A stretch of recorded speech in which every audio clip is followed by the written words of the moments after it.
आप देख रहे हैं programme soul sisters only on Zarmaya TV. आज मेरे साथ पास्टर फरत वकास मौजूद हैं और उनके साथ ही बहुत ही प्यारी सी बेटी अल्फा मौजूद है और हम उनके साथ गुफ्तगू कर रहे थे, उनकी खिदमत के बारे में बातचीत हो रही थी। जी सिस्टर जी, मुझे बताइएगा कि आप चर्च में एज अ पास्टर खिदमत कर रही हैं, बुआ जी भी आपके साथ होती होंगी यकीनन, तो दोनों की कोलैबोरेशन के साथ किस तरह से आप जो है वो चर्च में खिदमत कर रही हैं?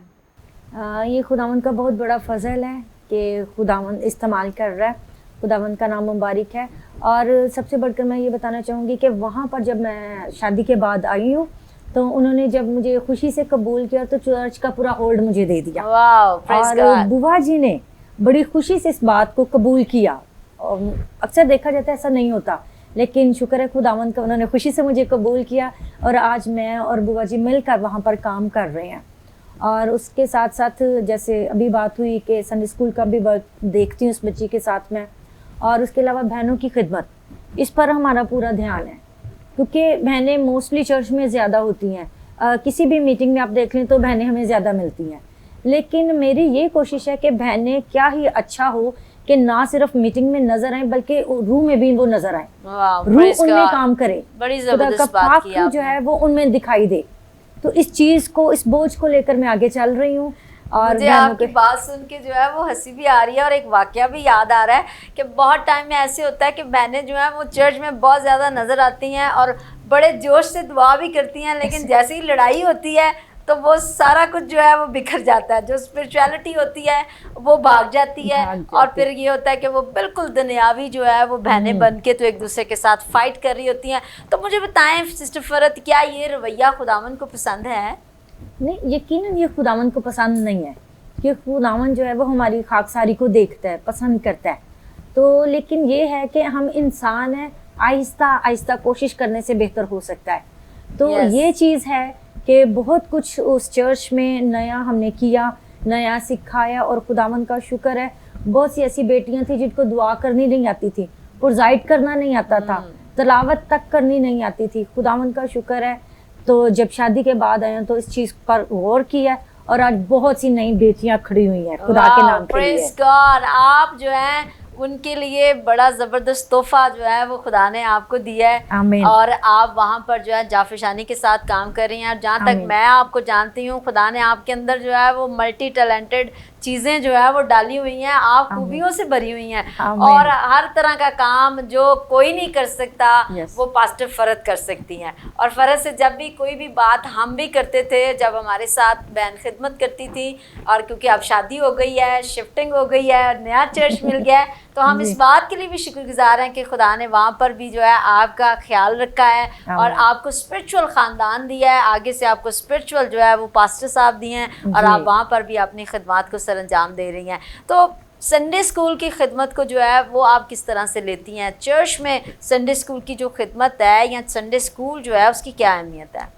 संडे स्कूल की अहमियत बहुत ज़्यादा है। मैं समझती हूँ कि बड़ों से ज़्यादा छोटों पर फोकस करना बेहद ज़रूरी है, क्योंकि आज अगर हम इनको छोड़ दें कि अभी चलो 2 साल के हैं या 4 साल के हैं, 10 साल के बाद देखेंगे, तो वो जो 10 साल गुजर गए हैं ना, वो उनकी, मैं कहती हूँ वही एक बेस्ट टाइम था जब हम उनको गाइड कर सकते थे, जब उनके ऊपर हम कुछ वर्क कर सकते थे।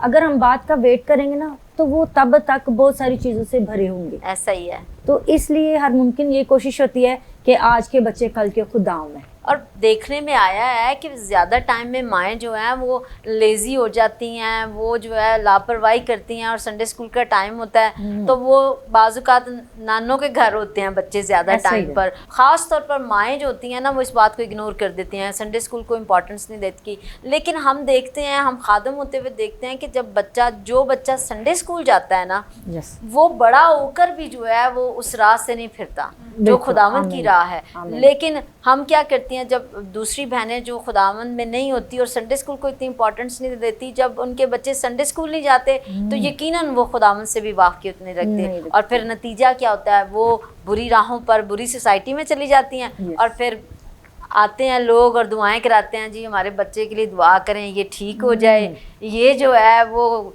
इंसान का बच्चा बन जाए, पर तब तक बहुत देर हो जाती है। तो आप आज इस प्लेटफॉर्म के वसीला से हमारे नाजरीन को क्या बताना चाहेंगी कि संडे स्कूल में ज़रूर भेजें बच्चों को या लापरवाही बरतें? नहीं नहीं, लापरवाही बिल्कुल नहीं होनी चाहिए, क्योंकि मैं अक्सर ये बात करती हूँ कि सुनार के हाथ से हमेशा सोना गिरता है, लोहा कभी नहीं गिरा। तो जैसा माहौल आप अपने बच्चे को देंगे, आपके बच्चे वैसा ही अपनाएंगे। अगर आप चाहते हैं कि मैं सो जाऊं और मेरा बच्चा पास्टर बने, तो ऐसा नहीं हो सकता कि मैं घर बैठा रहूं और मेरा बच्चा खादम बन जाए या वर्शिपर बन जाए, तो ऐसा नहीं होगा। बेशक खुदा का फजल होता है, लेकिन उसके साथ साथ मुझे इन साल पहले बाप की 8वीं आयत याद आती है, उसमें लिखा हुआ है कि बाप की तरबियत और माँ की तालीम पर कान लगा। तो खुदा चाहता है कि इसमें माँ और बाप दोनों मिलकर काम करें, ताकि हमारे बच्चे जो है वो कल के खुदाम बन सके। तो आप बड़ी प्यारी सी बेटी हैं, खुदावंद आपसे भी बड़ा प्यार करता है, और आपका जो शादी का सिलसिला था, शादी हो गई, खुदावंद ने आपको ससुराल दिया है। तो आप मुझे बताएं कि आप स्पिरिचुअल बेटी होते हुए अपने ख़ानदान के लिए किस तरह से जो है वो बाइस बरकत बनी हुई हैं। आमीन। मैं इससे पहले कि ये बताऊं मैं कैसे बाइस बरकत हूँ, मैं ये बताऊंगी मेरे हस्बैंड मेरे लिए बाइस बरकत है। वंडरफुल। यस। तो मैं ये बताना चाहूँगी कि जब हमारी एंगेजमेंट हो गई, तो मैंने अपने फ्योंसी को जो है वो उनको मैंने बाइबल सिखाना शुरू कर दी, फिर मैंने उनको प्रेयर करना सिखाया, और आज खुदावंद का शुक्र है उन्होंने बैप्टिज्म लिया है, पाक इशा लेते हैं, चर्च के इंतजामात को देखते हैं, मेरे साथ मिलकर संडे स्कूल का काम करते हैं। तो ये मेरी बहुत बड़ी गवाही है कि मेरे खुदावंद ने मुझे उस जगह पर मेरा खुदा लेके गया है जहाँ मुझे चर्च भी मिला, और ब्लेसफुल हस्बैंड भी मिला, और बहुत ज़्यादा ट्रस्ट करने वाला। मतलब ये कि जब आप वकास की ज़िंदगी में आई तो खुदावंद उसकी ज़िंदगी में आ गया। आमीन आमीन। आमीन। और आपके वसीला से आपका ससुराल और आपका जो हस्बैंड है उसने खुदावंद के साथ जो है वो रफ़ाकत कर लिया है। अब खुदावंद के साथ उनकी फेलोशिप होती है।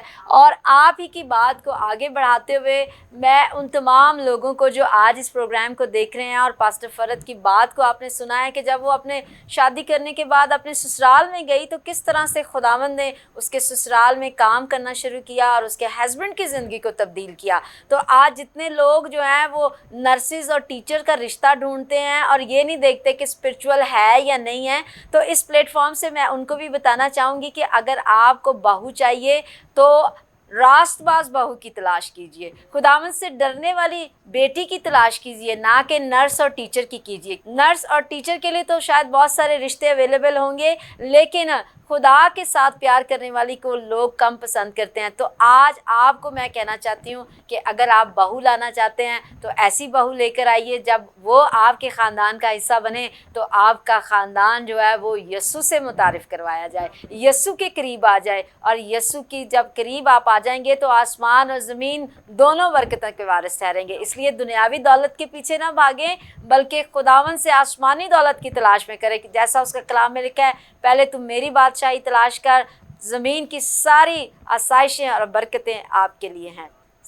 इसी के साथ pastor Farad, thank you very much. बेटा अल्फ़ा, आपका बहुत शुक्रिया, आपने वक्त निकाला और बहुत फ्रूटफुल गुफ्तगू हमने की। और जितने भी हमें देख रहे हैं, अगर आपकी ज़िंदगी में गवाही है, नीचे दिए गए नंबर्स पर ज़रूर कॉल कीजिए, रब्ता कीजिए, ताकि हम आपके साथ रब्ता करके आपको भी जो है वो जरमाया टीवी के प्लेटफॉर्म पर बुलाएं और आप गवाही सुनकर बरकत पाएँ। तब तक के लिए हेल्दी सोचिए, हेल्दी खाएँ और अपना बहुत सारा ख्याल रखिए। पास्टर माजबीन मैनुअल को इजाज़त दीजिए। एक नए शो के साथ दोबारा हाजिर होंगे only on Zarmaya TV. God bless you all.